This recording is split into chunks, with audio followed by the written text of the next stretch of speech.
I wanted to ask you, one, why did you choose the bass, and how old were you when you decided to pick it up? It all started back actually in high school. Actually, if you go a few years before that, in 7th grade, I picked up a 6-string guitar. And so I played guitar for like 4 years. And then when I was in high school, the bass player in the school band was just following the chord charts. Mm-hmm. So just going from like a G to a D to an E and, just following it that way. And because I started on piano years before that, I knew some theory, so I just started like writing bass lines for her. Okay. And I was like, wait, why don't I just do this for myself? Why am I writing bass lines for other people? I'm going to pick up a bass now. So I bought a bass and pretty much haven't looked back. There's a lot more work, especially out in LA, where everybody wants to be in the in the spotlight as a guitar player. Sure. That a lot more people need bass players than there are guitar players. So I pretty much picked up bass because not only was I writing the bass lines for the bass player in the school band, but when it came to actually trying to find a band of my own to be in, mm-hmm. I found that there was a lot more work needed for bass players than guitar players. Yeah, more people want to be the flashy, one with a little bit more attention than what most bass players get. Yeah, but at the same time, who says a bass player can't have that either? So I totally agree with you. I mean, like, Flea from Red Hot Chili Peppers is one of my favorite bass players. Yeah, he's amazing. What are some of your influences? My main influences when it comes to bass is Duff McKagan and Nikki Sixx. Very good. Duff I like because he plays in a pocket that, Motley Crue doesn't have that, but he plays these really nice bass lines that he doesn't really sit on one note for too long. He's actually got a whole bass line written, whether he's just playing octaves or whatever it is that he does, he plays really, really well to the song. And I also play a lot of chromatic, bluesy kind of runs when I play bass, and I picked that up a lot from Duff because he does a lot of bluesy, chromatic stuff in his bass playing. Sure. And then Nikki, I like the way Nikki plays bass because he also really plays well to a song. That, he knows when to just play one note and let Mick do his thing on guitar. Right. But also in a song like Don't Go Away Mad, when it calls for a little bit more of a tasteful walking bass line that's a little bit busier, he can also play that and, write a really cool bass line that, it's really memorable. It's very Paul McCartney-esque. So I like the way the two of them know how to hold back at times, but then also use the bass to fill up room when the guitar isn't, just full on center stage. Right. Yeah, I like, I guess I've never really, got into Duff a whole lot, but Nikki Sixx is definitely, who couldn't love Nikki Sixx? Right. And now you're friends with DJ Ashba. Are you friends with Nikki as well? I've met Nikki a couple of times, NAMM shows mostly, and back when I was a teenager, I actually used to work at a Hot Topic, of course, because where else would a musician work. But Nikki actually used to come into my store a lot when I worked at the mall, and I used to see him all the time. So I would talk to him every now and then, and especially nowadays, a lot of our fans are, invading and just really swarming his Twitter page because he's always asking for new bands on his Sixth Sense radio show. Right. And so a lot of people have been flooding him with us.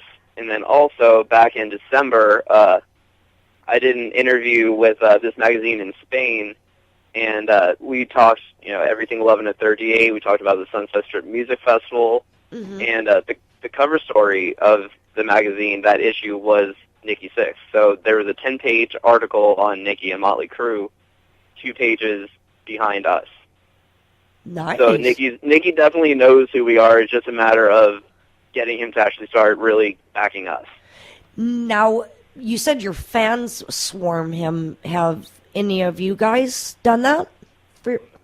I have a little bit. When the magazine came out and they actually sent me a copy of the issue, I took a picture and then put it on Twitter and obviously tagged Sixx Sense and Nikki so that he would see it too. And then obviously our fans just continued doing that, and by retweeting that picture to him so that he would see that we were the next page over from him. Have you tried just emailing him? Yeah, we've done that. We've done the whole submission thing through Sixx Sense. But we're just gonna wait. We're doing our thing. We're doing well, and when he comes around and starts backing us, we will gladly take his help. Because I mean, if he can back bands like Black Veil Brides, there's no reason why a good band like us shouldn't be able to too. I agree. I like Black Veil Brides, but and I'm not saying this just because you're on the line, but I like your guys' music a little bit better. Yeah, I do too. Oh, okay, Justin. Now, I've been really nice for most of the show, so you got to give me something uncensored. You got to tell me some dirt. You got to give me some goodies. Some dirt. Yeah, give me some. I know you mostly are in a relationship, but so, I mean, it doesn't have to be on that sexual level. I mean... Well, actually, not anymore, but that's a different story. Well, you broke up with your longtime girlfriend, and then you had another one, so you're single again? Yep. Uh-oh. What kind of women do you like?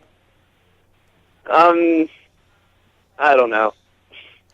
Right now it's me and my bass and 11 to 38. So you're not going to give any women out there any chance to get their foot in the door by maybe qualifying under some of your standards? Hey, just talk to us. We're open books. We like to meet people and talk to people. So just hit us up. So you're not going to give me anything juicy? Is that what you're saying, Justin?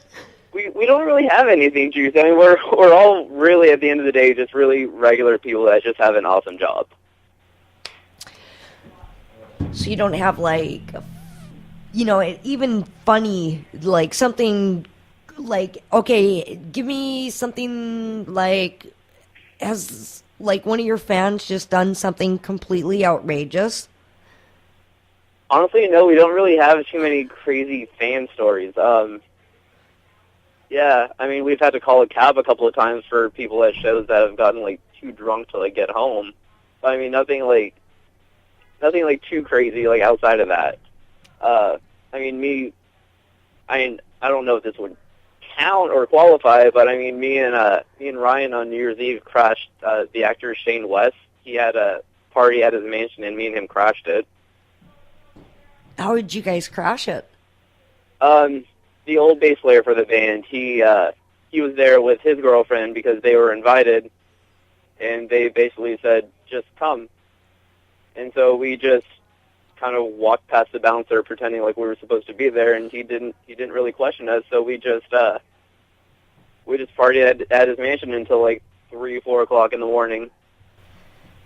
And nothing funny or exciting or crazy that you can...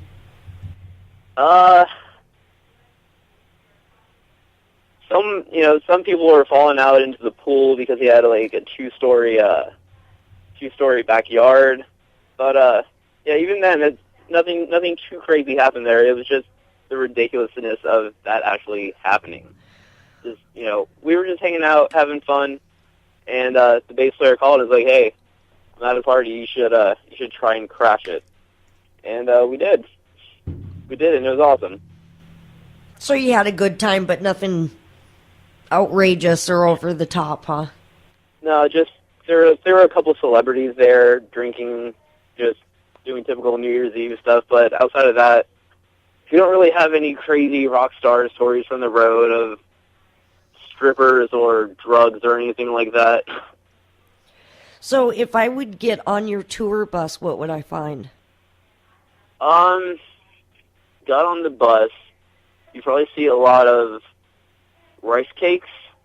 Rice cakes? Who's rice cakes? Got whiskey. the addiction of rice cakes? It is a cheap snack that really helped us get through from L.A. to Texas and back. 22 hours from one side of the country to the middle, and then 22 hours back. Mm-hmm. Those cheap snacks really come in handy because you gotta really make sure you eat when you're gone that long. And Sure. it was a cheap way to make sure we were filled. So you would find rice cakes, you would find whiskey. What kind of whiskey? Not necessarily in that order either. So what kind of whiskey do you guys the four drink? Of us, Are you guys we're cliche. We go for the Jack Daniels. JD? Yep. And anything else besides A lot of guitars, merch, the normal stuff. A couple of iPods. a couple iPods? Yeah, the bus isn't that exciting. It's the four of us that make the trip worth the fun. Sure. Now, do you guys have a manager for the band yet, or are you just all doing footwork for yourselves? We do not. We are looking for management, so hint to anybody out there that would want to potentially work with us. We're doing everything on our own right now. We've done it that way since day one, and so far it's been working. But we definitely are looking for management. We've been working on that the past couple of months. And what are you looking for in a manager? We just want someone that's going to help take care of some of the business end of our work because, it gets tedious after a while when you're trying to book shows and you're taking care of talking to your fans and everything, and you're doing all the behind-the-scenes work, too, at the same time, trying to line up the producers for an album, trying to do all the booking for a tour, trying to do all that stuff at the same time. It takes a little bit of the fun out of it when you're trying to be creative, but at the same time you're having to be your own manager, your own promoter, your own publicist, Right. Doing all the work that other people end up getting hired to do for other bands. Right. And I would imagine you would want are you looking for a manager that's going to be in your area, or would it not matter as long as they're getting their job done? Yeah, as long as they're getting their job done, we don't really care if they're here in Beverly Hills or if they're, out in the middle of, Nebraska. As long as they've got the right connections and they're doing a good job for us, we aren't really picky as to where they are. Okay. So especially as long as we have an open line of communication, we can get a hold of them as we need. That's all we really want. Well, best of luck to you. I know you guys would probably be a little bit more focused, too, on what you need to get done if you didn't have all this extra stuff on your shoulders. Yeah, definitely. And, the band is good. We feel that, especially in this time in the music industry, that there needs to be a rebirth of a real rock and roll band, because right now all we're stuck with is, Top 40. We have the Black Keys, which are an awesome band. We really like the Black Keys. And then you have other bands like Black Veil Brides. You don't really have a middle ground where you just have a really good hard rock band that's doing it the way, bands have been doing it from the 70s on. We don't have a good potential future AC/DC, a future Led Zeppelin. We don't have any bands right now that could potentially carry the flag for rock and roll and be out on tour for the next 30, 40 years the way, those bands used to do it. And we feel that we could be that band. We think that our music is great. We have really catchy hooks, and, we want to be here forever. We are here to stay, and we really hope that we can do that. Well, I wish nothing but the best for you guys. I guess out of all the band members, I've known you, or gotten to know you, way before you were with Love in a 38, back Right. when you were with Spectra. Yeah. And I, kind of followed how you wanted out of that one, and boy, you definitely made a huge step up with Love in a 38. I really enjoy the music, and I can't wait to hear the new stuff. Yeah, the new stuff is awesome. It's it's in the same vein as the first EP, but we definitely do feel like as songwriters we've matured a lot, and so we feel that these songs are really strong. They can hold up to the catchiness of those songs, Mm-hmm. but there's something also about it that feels more mature because we've we've gone through songwriting boot camps and stuff, so we know what we need to do to write a really good, strong song now. And are you guys ever interested in using somebody that writes music for you, or are you the band that we want to do it ourselves? I think for the most part, we definitely do want to write most of the music ourselves. However, if the right collaborator came around, that it's someone that we admire, I'm sure we would be open to to that idea. Are you familiar with the band Anchored? I'm not. Great band, but there's a gentleman in that band called BG Simpson, and he does writing for outside of Anchored. So you never know. And you'll have to look up some of Anchored's music. I think it kind of falls right along in line with Lovin' a 38. They might be a little bit heavier, but you never know. He sells his music and so on and so forth for other bands. Well, and DJ Ashba as well. You know DJ a little bit. He does outside writing as well. Yeah, DJ is quite the talent. I know it's amazing what that man can do. Yeah, I'm a strong admirer of him, seeing him start out with the Beautiful Creatures and then get into 6 a.m. and have his own media company that does, all the graphics and everything on web design. And, now he's in Guns N' Roses and just totally living the dream. Yes, I've always liked Guns N' Roses, but was never a huge, huge fan. And it wasn't until DJ got into GNR that I renewed my likeness of Guns N' Roses. DJ, I don't think there's anything that man can't do. Yeah, the guy is definitely a genius. And I mean, I'm a big Guns N' Roses fan. I've always loved them.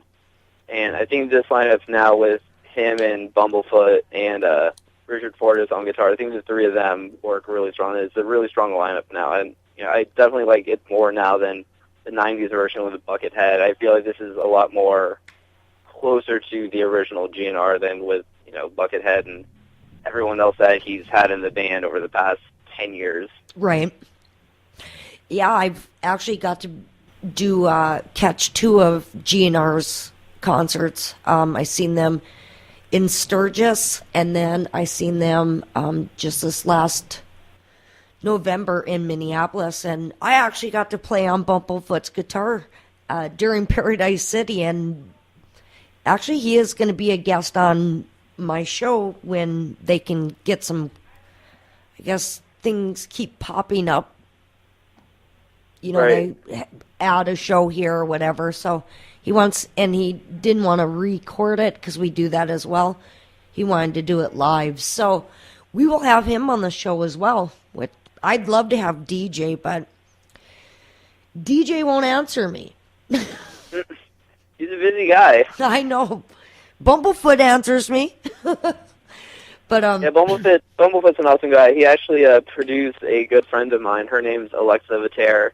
She's out of New York, and he produced her album, and he actually used to play with her years ago when before he was in Guns N' Roses. So I've gotten to know him over the years, and he's an awesome guy, and he actually is a good friend of the band too from long before I joined the band. So it was definitely interesting when the band figured out that we were all connected to him, before we even knew each other. He's also produced a girl, I believe, in Mexico. Her name's Pac. Have you heard of her at all? No, I haven't heard of her. I guess she wants to do the show after Bumblefoot, so we're gonna collaborate with Bumblefoot, and then we'll have her on. So we'll get a little bit of press. Now, the Alexa one, are you friends with? You got to be friends with Ron on Facebook, right? Yeah. Okay. Not his fan page, but his personal page? Yeah. Okay. Well, he just downloaded a girl he was working with, and I believe it is is her CD cover? She's kind of, it looks like she's laying down and her hair's kind of poofy and it's dark. Like, Yeah. Is that her? Yeah. And what style of music does she play? I didn't check it out. She's pop rock.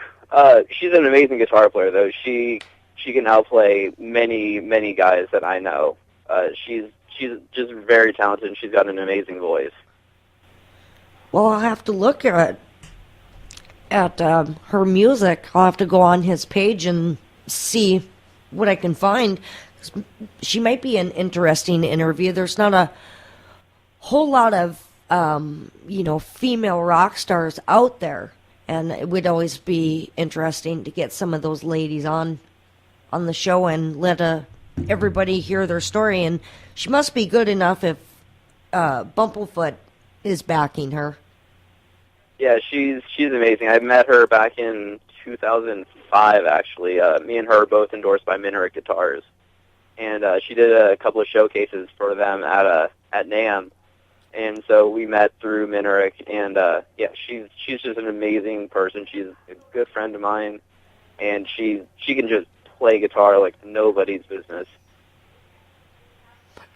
So does she play lead or is she rhythm in her band?